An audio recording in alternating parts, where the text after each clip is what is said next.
平安，今天5月9日，让我们一起来到上帝面前，一起来敬拜，一起来领受上帝的话语，让上帝持续的与我们同在。在今天，我们也求圣灵帮助我们，让我们透过诗歌一起来敬拜上帝，也透过诗歌将我们的心打开，单单的来向上帝来敬拜。我们一起来敬拜上帝。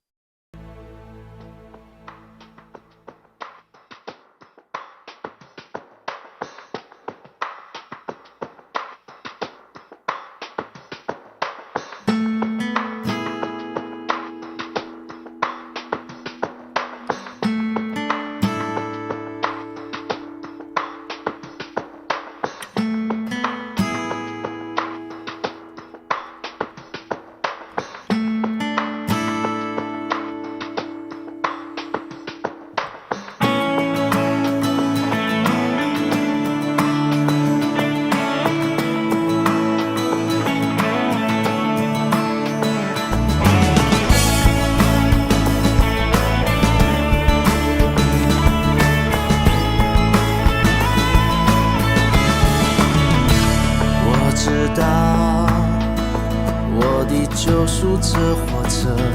他是永活的主。当我在深谷迷失时，他领我走这一路。我知道我的救赎者活着，他是永活的主。当我在旷野孤独时，他伴我做我的灯。我知道我的救赎者永远活着，我心不再忧虑。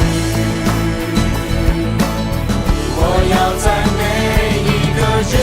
夜中领受他的丰盛之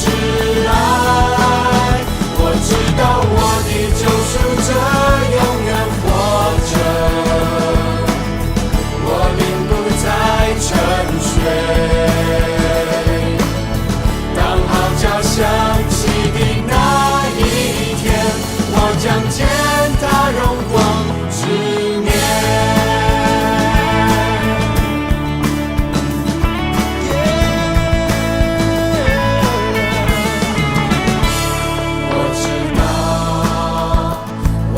救赎者活着，他是永活的主。当我在旷野孤独时，他伴我做我的灯。我知道我的救赎者永远活着，我心不再忧虑。我要在每一个日夜中领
主，我们感谢你，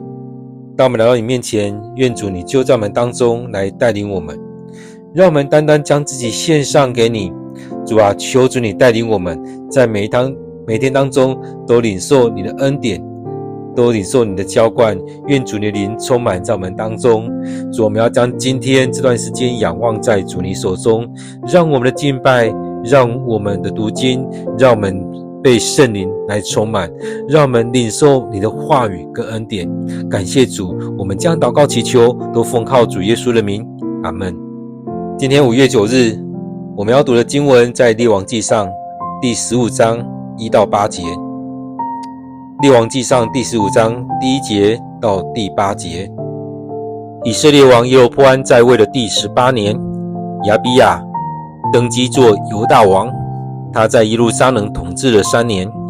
他的母亲名叫玛迦，是押沙龙的女儿。他犯了跟他父亲一样的罪，没有像他曾祖父大卫那样一心一意忠于上主他的上帝。但是为了大卫的缘故，上主他的上帝给亚比亚一个儿子，好继承他在耶路撒冷的统治，并且巩固耶路撒冷的安全。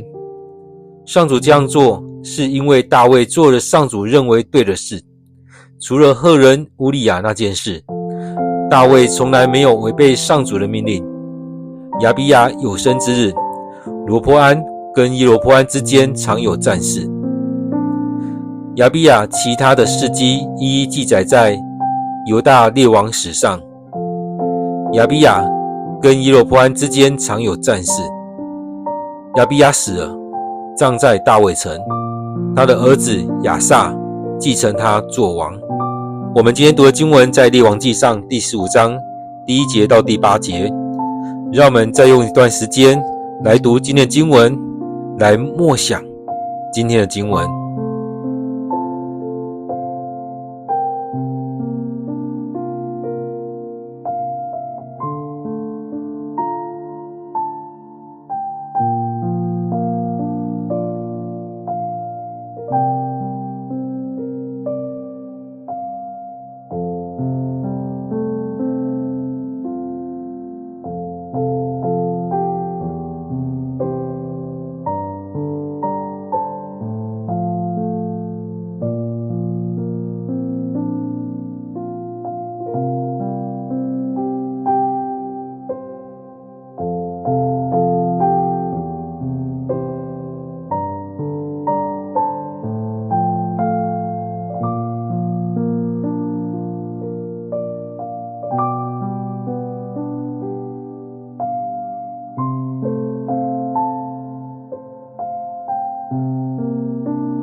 在最近的经文当中，我们看到耶罗波安跟罗波安的事情，甚至也看到罗波安现在他的孩子上了这个位置。所以当所罗门王他死去之后，接续他做王的是他的儿子耶罗波安以及北国的罗波安。在当中他们持续的打仗，他们持续有很大的张力在这当中。但是最大的一个问题是，他们从所罗门开始，他们就没有一心一意的听从上帝的话语，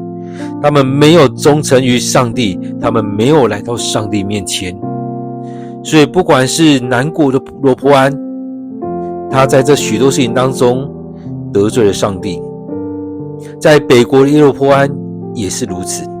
所以他们一直有这许多的问题在这里面。所以当中我们来看，在这里面，在罗波安的这17年，在耶罗波安的这22年当中，他们努力的在寻求自己的东西，他们努力的在建造自己的东西，但是却少了一样，没有来到上帝的面前。在前一章讲到耶罗波安跟罗波安，他们的状况都不太好。接着我们来看到，在罗波安17年之后，接下来他的儿子登位，所以耶罗波安跟罗波安他们当王的时间差不多，所以在耶罗波安第18年的时候，亚比亚登基做犹大王。所以在当中我们看到，其实后续也讲到说亚比亚做了3年，所以这样加起来跟他爸爸加起来也20年，其实他们的时间也一直是跟耶罗波安是重叠的。所以这边讲到说，亚比亚他统治了3年，而他的妈妈是押沙龙的女儿，所以在当中我们可以想到，押沙龙原本是要可以有机会当王的，但他却叛变了，他却想要把他的爸爸杀死。其实在那过程当中还有很多的故事在那里面，在撒母耳记下我们再回去看的时候，会看到还有很多押沙龙故事在当中，他的妹妹的事情，很多事情导致于他站起来要反抗他的父亲，要坐上那个位置。所以这边讲到说，他也可以说是亚比亚是押沙龙的外孙，因为他的母亲是押沙龙的女儿。第3节这边讲到是最重要的一段话，亚比亚他的状况怎么样？他犯了跟他父亲一样的罪，犯了跟他父亲一样的罪。在上一章我们昨天所读的经文里面讲到说，罗波安最可恶的是什么？最可恶的，其实前面也先提到说，他为假神建造神殿，在山丘上，在树荫下。然而最可恶的是在境内神殿里面有南仓卖淫。所以有很多是外在的，但是这南仓卖淫其实是进入到人体当中，是让人堕落，让人败坏，让人陷入在那可憎的事情里面。所以这边才会讲到说，最可恶的是在境内的神殿有南仓卖淫。或许亚比亚做的不多，但是他跟他父亲一样，他父亲做的他照做，他父亲做的那些事情他一样那样做。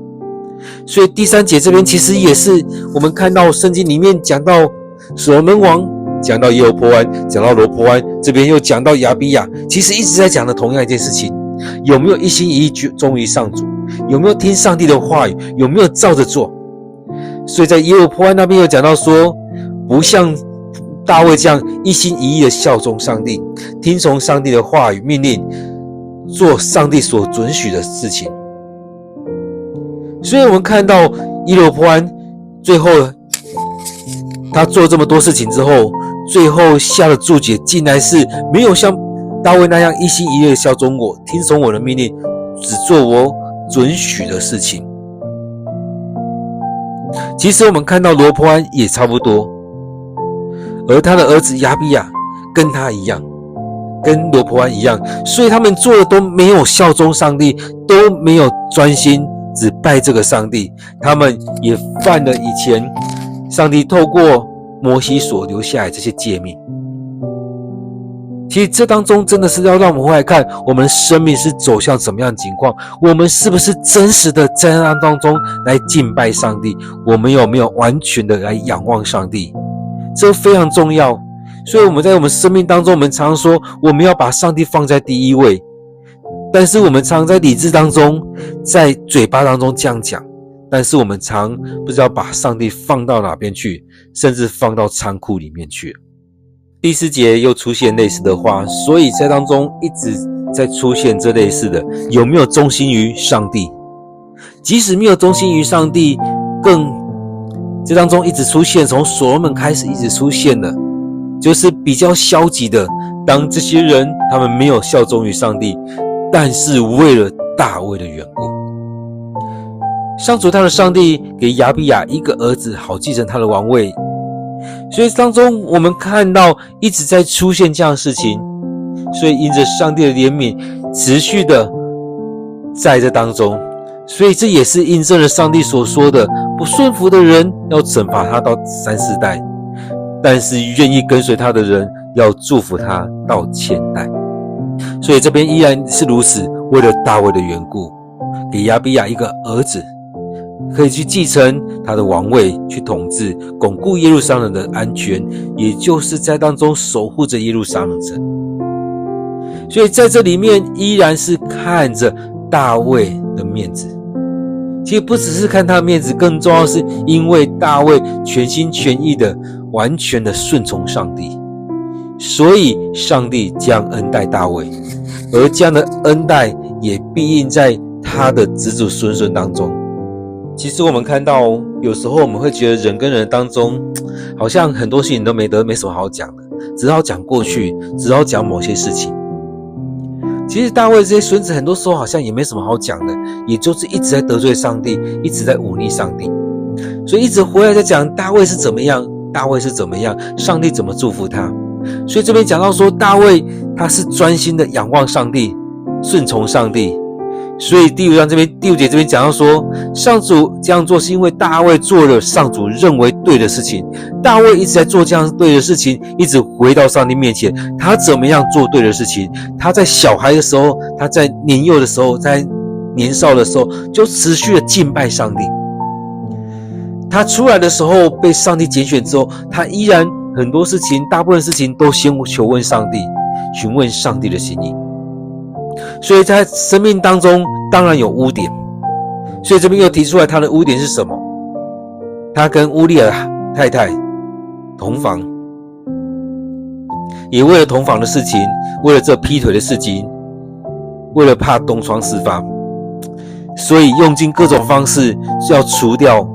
她的丈夫。一开始是希望让乌利亚去跟他太太同房，这样这些事情就可以隐瞒过去了。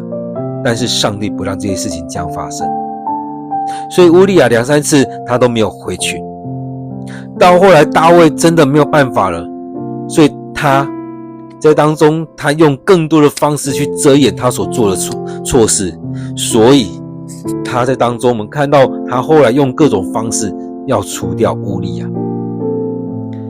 所以在这里面我们看到圣经里面一直在旧事重提，为了大卫的缘故，大卫是这么样顺服上帝，他能够照着上帝的心意来走，他愿意顺服在上帝的面前，但是他依然有污点，这个污点就是在赫人乌利亚这个家庭里面。所以除了这件事情以外，大卫从来没有违背上帝的命令。当我们在看罗波安，现在看亚比亚这2个王的时候，其实我们可以看就像是亚比亚这边在讲的一样，有生之日罗波安跟耶罗波安之间常有战事。所以在罗波安跟耶罗波安那17年当中，战争非常的多。所以当罗波安他上位的时候41岁，那时候应该亚比亚已经出生了。这时候亚比亚上位至少17年，他已经17岁了。所以这时候至少17岁20几岁当王。他的父亲过世的时候58岁，所以这当中有可能他也已经20、30岁才坐上这个位置，虽然只有3年的时间。所以在他过去17年，再加上他这3年，其实一直跟北国一直有战争，一直有这样张力，一直有这样拉扯，也一直有这样战争在发生。前一节的经文所提到的是亚比亚他的爸爸罗波安跟耶罗波安的事情，这边也提到说亚比亚事情也一样记载在犹大王列王史当中。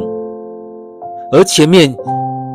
罗波安现在亚比亚他们2个父子当中，其实他们也一直跟罗波安一直有这样战争，持续有这样战争。所以在这2个不愿意顺服上帝的家庭当中，一直这样的事情一直在发生。其实这也让我们去思想，当我们没有顺服上帝，我们不愿意回到上帝面前，这样的事情也一直在发生。上帝没有出手把这些事情弭平，就让他们在兄弟阋墙，让他们持续的在这样的事情里面。很快的，亚比亚只用了8节来记载他的事情，他也很短，也只有3年。所以第8节这边讲到说，亚比亚死了，葬在大卫城，他的儿子亚撒继承他做王。其实很快，这一代这3年就这样过去了。在当中我们可以看到，在这个家庭里面，从所罗门到罗波安到亚比亚，他们一直在得罪上帝。我们看到所罗门在他后面的那几年，他为着他的太太们在山上建造了丘坛，在宫里面建造了他们敬拜的地方，甚至后续他还跟那些太太去拜那些神。在罗波安的身上也特别讲到他的妈妈是亚扪人，所以他也很自然的跟着妈妈，跟着他这个家族去拜。因为那些神像，那些敬拜其他神的敬拜的场所在王宫里面，所以他跟着他的妈妈也照着这样，在王宫，在丘坛，在许多地方在敬拜别国的神。所以很自然的，他的生活是如此。而亚比亚他的儿子亚撒有可能也是如此，而罗波安的儿子亚比他也是参与在当中。所以一代一代这样带下来，过了几代，可能已经完全忘记耶和华上帝了。虽然上帝的恩典依然怜悯着大卫的家族，但是我们看到这样一代一代下来，所罗门王、罗波安跟亚比亚持续在做那些得罪上帝的事情。所以前面也一直在记载，当在讲到所罗门的时候，讲到说所罗门得罪了上帝，不像他的父亲这样完全的顺从上帝。所以这当中很重要，他讲到说没有像他的大卫一样完全的顺从上帝。所以在我们生命里面，我们生命是不是愿意有做一个选择，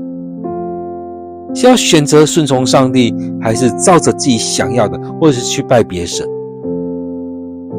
所以在这里面我们看到所罗门王是那样子，他最后的几年是如此，上帝非常的失望。后续我们看到了在罗波安的身上也是一样，他没有一心一意的来跟随耶和华上帝。而接下来他的儿子也是一样，没有一心一意的来到上帝的面前，这是他们最大的败笔。所以在当中我们看到，从大卫之后，那些包含了所罗门王、罗波安王、亚比亚王，也包含北国的罗波安王，他们都没有抓到那最重要的，他们没有一心一意的来到上帝面前，所以他们在当中的状况非常的不好。各位弟兄姐妹，在你的生命当中，你想要的是什么样的生命？你愿意像大卫这样一心一意的忠于上帝，顺从上帝，还是迷失了？所以很多时候眼前所看的看不清楚。我们常常说我们的选择要怎么样的选择？最好的选择是先来到上帝面前，先祷告，再做选择。在许多事情都是一样，在选学校，在选另外一半，在面对的人生的彷徨，在面对的教会的选举，国家的选举，在面对这许多事情的时候，愿不愿意先来到上帝面前，寻求上帝的心意，让我们在当中去操练更深的与主同在，真实的让上帝的话进到我们生命里面，成为我们的帮助。所以这当中我们看到这一整个主轴，就是在这当中有没有愿意听从上主，忠于上主，照着上帝的诫命来做。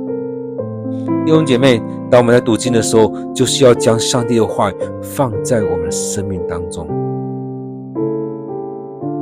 所以这些东西要成为我们脚前的灯，路上的光，要绑在我们手上，绑在我们额头上。这些东西不是做样子，而是真实的透过一些方式让我们记得上帝的话。接下来我们一样有一段时间，让我们来回想今天所读的经文，今天所听到的。在犹大王亚比亚的身上，我们看见了什么？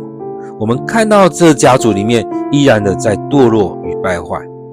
然而也看到了上帝怎么样来祝福这个家庭，顾念大卫，他所爱的这个大卫。我们有点时间回来默想，让上帝亲自对你说话。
主，我们感谢你，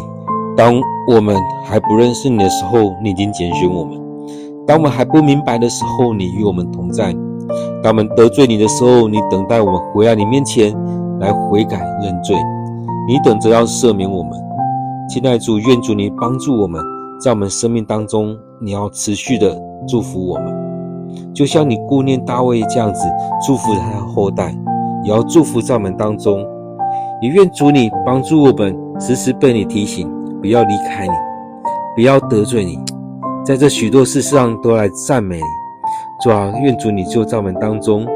提醒我们，让我们不要犯亚比亚，不要犯罗波安、耶罗波安或所罗门所犯的这些错，让我们不再去